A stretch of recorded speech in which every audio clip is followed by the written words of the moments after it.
الله الرحمن الرحیم. موږ د اساس ملګري یو، دلته د مسعود په ډبه کې قرار لرو.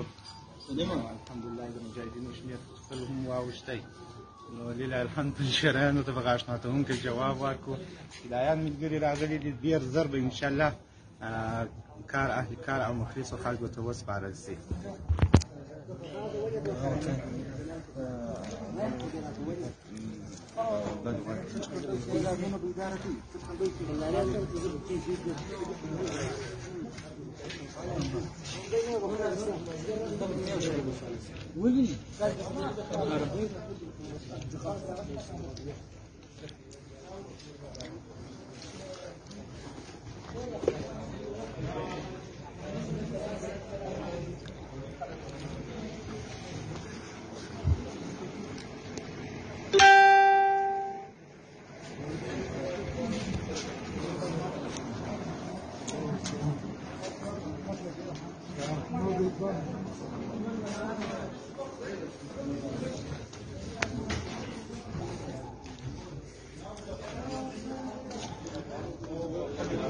د مسعود مجسمه وینو، خلکو پزو دغه پرې کړي دي او پر مخ یې پرته